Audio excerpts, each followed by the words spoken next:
Hello everybody, I'm standing on the bow of Noah's Ark, the remnants of it in eastern Turkey, a little village called Durapinar. There's flocks of sheep all around here. So like the psalmist said, he leads us in paths of righteousness for his name's sake. And here we see, looking down across the length of the ark with evidence of symmetrical man-made beams and timbers and ribs that match the very length and width and depth of the ark that God prescribed in Genesis 6 through 9. And Noah built the ark over a period of 100 years. And I'm going to start walking down from the bow. And I served on 6 ships. I was an operator, captain, engineer, and we had to understand basic naval architecture and damage control. And this is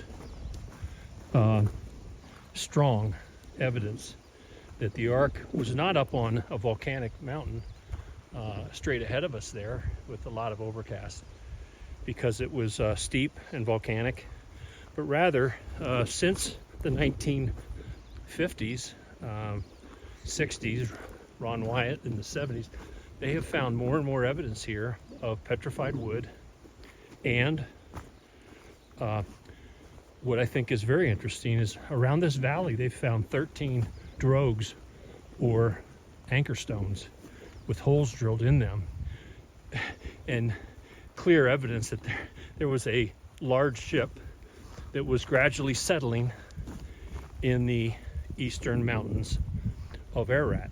And the Bible says mountains of Ararat, not the mountain. So I'm walking right down the center line of the ship, and you can see that it's 300 cubits long, 550 cubits wide, and 40 cubits deep.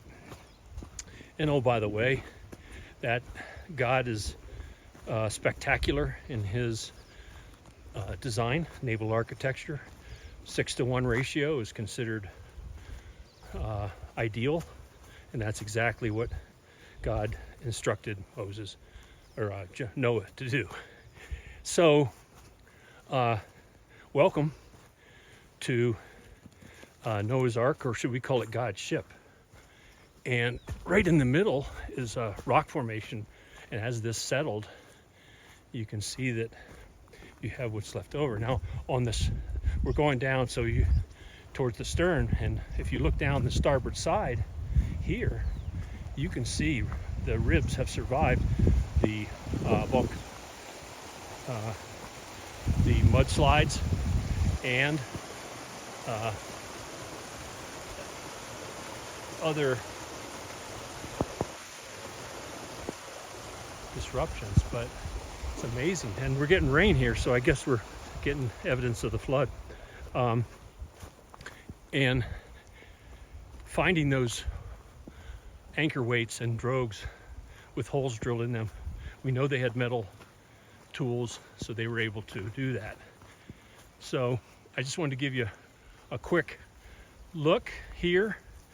And I flew for the last 16 hours from Riyadh, Saudi Arabia, to Istanbul, to Ankara, and then a little region called Agir.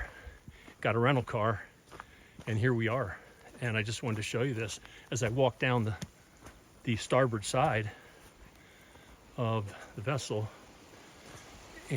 what's left of it. And here's the even if you look at the center of the ship here, there's symmetrical, spaced, about 9 feet apart, strong vertical pieces, and then it didn't collapse with the rest of the land formation, because on the starboard side here, it's following the ribs of the ship.